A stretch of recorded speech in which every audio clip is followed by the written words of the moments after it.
Os governos de Brasil e Colômbia expressaram profunda preocupação com a recente ordem de prisão da Justiça venezuelana contra o candidato presidencial da oposição, Edmundo Gonçalves. Repórter André Anelli. O Ministério das Relações Exteriores divulgou uma nota oficial em que manifesta uma profunda preocupação com a ordem de apreensão emitida pela Justiça venezuelana contra o candidato presidencial Edmundo Gonçalves. A nota diz ainda que a medida judicial afeta gravemente os compromissos assumidos pelo governo venezuelano no âmbito dos Acordos de Barbados, em que o governo e a oposição reafirmaram o compromisso com o fortalecimento da democracia e a promoção de uma cultura de tolerância e convivência. O assessor para assuntos internacionais da presidência, Celso Amorim, já havia dito em entrevista à agência de notícias Reuters que não há dúvidas de que existe um autoritarismo e uma tentativa de intimidação no país vizinho. Ele disse ainda que a situação da eleição venezuelana não está resolvida e que a prisão de Gonçalves seria política, mas que o Brasil ainda tem esperanças para uma solução negociada. Oficialmente, o governo continua cobrando a divulgação das atas eleitorais do dia 28 de julho, que o governo Maduro já afirmou que não vai divulgar. O comandante do Exército, general Tomás Paiva, afirmou que a fronteira do Brasil com a Venezuela está dentro da normalidade, mas que o governo brasileiro acompanha a situação. O general disse ainda que o número de pessoas que atravessam a fronteira de lá para cá é basicamente o mesmo número que tem entrado no Brasil em todos os momentos, portanto, não houve nenhuma mudança. As declarações do comandante do Exército foram dadas durante um evento do Conselho Nacional de Justiça. Em maio, o Exército brasileiro reforçou a presença militar em Roraima por conta das ameaças da Venezuela de invadir e tomar posse do território Essequibo, que pertence à Guiana. Como a ofensiva não evoluiu, a mobilização extraordinária foi desfeita e permaneceu apenas o efetivo habitual na região. De Brasília, André Anelli. 7h39, a gente vai continuar nesse assunto e convidamos para conversar com vocês o professor de Relações Internacionais da Universidade Federal Fluminense, pesquisador de Harvard, Vitélio Brustolin. Professor, muito obrigado pela entrevista e bom dia. Bom dia, Rafael, Olivia, bom dia a todos. Obrigado por me receberem. Nós é que agradecemos. Professor, o recrudescimento da ditadura era caçapa cantada, né? Muitos colegas do senhor, quando entrevistados por aqui, diziam, olha, a tendência é de Maduro apertar as coisas por lá. E é o que está acontecendo. Isso vai inviabilizando qualquer manutenção de canal de diálogo. O governo brasileiro e da Colômbia trabalharam pela manutenção de um canal de diálogo, para não inviabilizar completamente a negociação com a Venezuela. Mas isso está partindo da própria Venezuela, né? A inviabilização do diálogo. E agora, o que fazer, professor? Rafael, o Maduro não tem interesse nenhum em diálogo. Ontem ele fez um pronunciamento dizendo que só vai deixar o poder quando um outro candidato chavista for eleito. Então, só daí a gente já vê que ele não vai deixar o poder para o Gonçalves assumir, embora a oposição tenha divulgado 24 mil das 30 mil atas dessa eleição e mostrado uma vitória do Gonçalves por 63% dos votos contra 30% do Maduro. Inclusive, essas atas mostradas pela oposição, divulgadas num site, que inclusive é um dos motivos pelo qual ele está sendo preso, tem um mandado de prisão contra ele por divulgar essas atas, que o governo Maduro alega que são ilegais e falsas, né, embora não tenha apresentado nada. E esse governo do Gonçalves é um governo que se opõe ao do Maduro e que não seria aceito por esses 30% da população que apoiam o Maduro. Vários centros internacionais, inclusive em organismos independentes de imprensa, Associated Press, por exemplo, que é um consórcio de vários jornais e emissoras, avaliaram as atas divulgadas pela oposição e disseram que elas são verídicas, elas têm o QR Code, elas têm a assinatura das pessoas lá presentes, ou seja, quem apresentou o resultado de fato dessas eleições foi a oposição e não o governo Maduro. E aí, só para finalizar, a questão é que a diplomacia brasileira avançou muito em direção a relativizar a democracia no ano passado, quando Maduro esteve no Brasil. O Maduro já era denunciado pelo Tribunal Penal Internacional, já havia um relatório do Conselho de Direitos Humanos da ONU apontando os crimes contra a humanidade que ele cometeu contra o seu próprio povo. Então, as declarações da diplomacia presidencial brasileira foram no sentido de acreditar num ditador que já era denunciado por organismos internacionais, e, na verdade, o que aconteceu não é nenhuma novidade. O Maduro vem sendo autoritário desde 2014, e ele chegou ao poder em 2013 com a morte do Chávez, Rafael.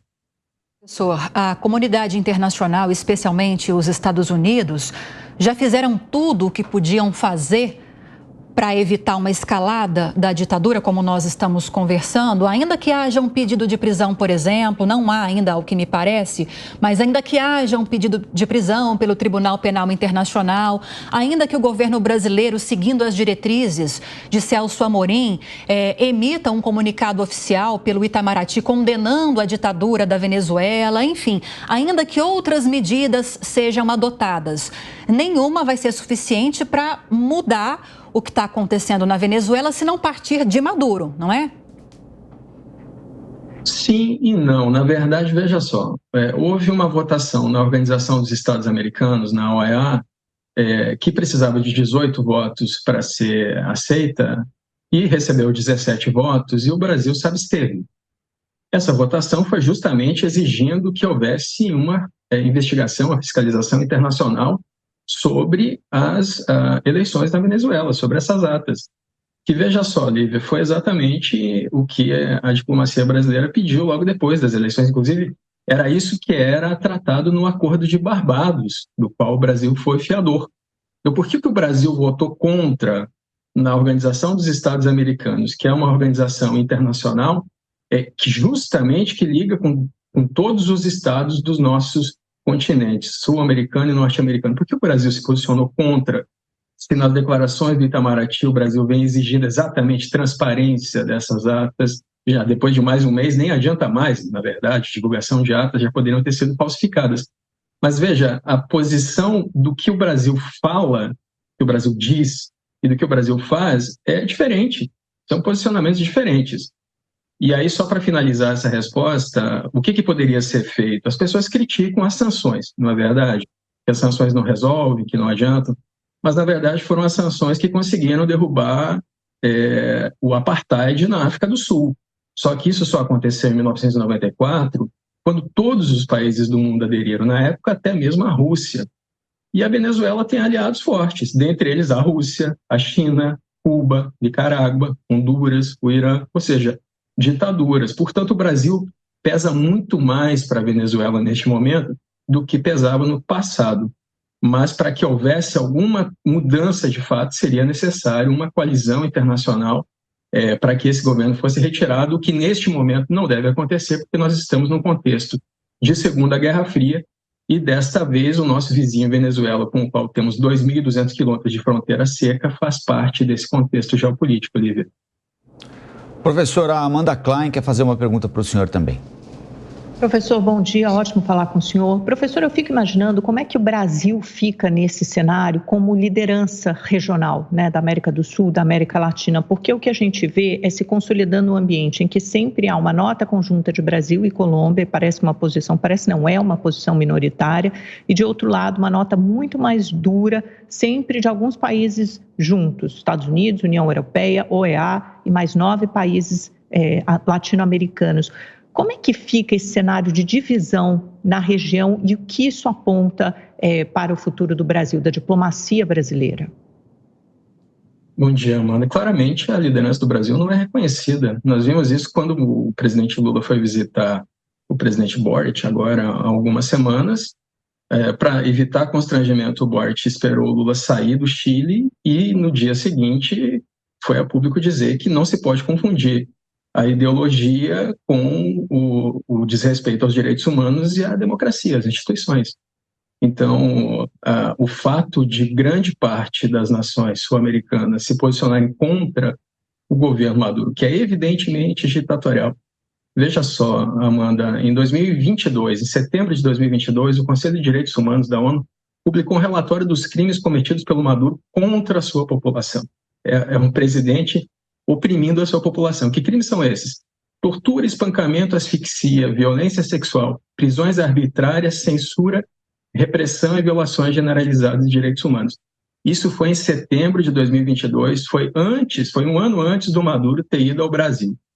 Então, não é de hoje que o governo Maduro é acusado de violação de direitos humanos, e não é à toa que tem 8 milhões de refugiados venezuelanos indo para todos os lugares, dentre eles 600 mil estão no Brasil nesse momento, Amanda. Professor, bom dia. Temos eleições nos Estados Unidos esse ano, onde o Kamala Harris e Trump terão que decidir qual posição ou se haverá alteração na posição dos Estados Unidos em relação à Venezuela. Então, eu queria perguntar para o senhor qual é a sua visão em relação ao comportamento de um ou de outro, e aproveitar também e saber se o senhor vê algum cenário em que uma intervenção militar acabe acontecendo, tendo em vista que há uma ditadura hoje que oprime uma população absolutamente fragilizada em cima de uma reserva importantíssima de petróleo para o mundo. Bom dia, Cristiano. Bom, primeiro, a posição dos Estados Unidos contra a Venezuela é a mesma desde 2014. Em 2014, o Maduro matou muitas pessoas que foram às ruas protestar. Foi ali que teve a última eleição justa, realmente, da Venezuela, que elegeu um Congresso que se opunha ao Maduro. Aí o Maduro aposentou alguns juízes da Suprema Corte que eram contra ele e colocou maduristas e chavistas no lugar. E aí o Congresso votava contra o Maduro, o governo executivo levava as decisões para o judiciário, que derrubava essas decisões. Depois disso, nunca mais houve uma eleição respeitável na Venezuela. Mas é em 2014 que começam as sanções dos Estados Unidos contra a Venezuela. E essas sanções, desde o início, são contra o governo Maduro e as pessoas que o cercam, são contra as pessoas desse regime, porque não é só ele tem as Forças Armadas na mão, ele tem as instituições, ele tem a Suprema Corte, ele tem o Conselho Eleitoral. Existe um complô dentro da Venezuela para a manutenção desse governo opressor. Em 2019 é que as sanções dos Estados Unidos começam a afetar o ouro e o petróleo da Venezuela. E são essas que são as mais criticadas, porque essas sim afetam mais a economia da Venezuela como um todo, e não apenas as pessoas que fazem parte do regime. Mas a União Europeia, por exemplo, e outros países só aplicam sanções contra as armas que o governo do Maduro utiliza para oprimir a população. Dito isso, não há nenhuma expectativa de intervenção militar na Venezuela. Isso está fora de cogitação e, mais uma vez, o ideal seria que se aplicasse o direito internacional, porque nesse tipo de situação, o Conselho de Segurança da ONU deveria agir para preservar os direitos das pessoas, da população da Venezuela. Mas o Conselho de Segurança da ONU não vai agir porque a China e a Rússia são membros permanentes com poder de veto e são aliados da Venezuela, inclusive estão entre os países que reconheceram a vitória desse governo por primeiro. Logo, nós estamos diante de um conflito geopolítico que vai muito além do que o Brasil pode fazer como antigo líder regional, que nesse momento nem reconhecido dessa forma é mais, Cristiano. Queria agradecer ao professor de Relações Internacionais da Universidade Federal Fluminense, pesquisador de Harvard, Vitélio Brustolin. Professor, muito obrigado e até uma próxima. Obrigado a vocês. Bom dia a todos. Bom dia.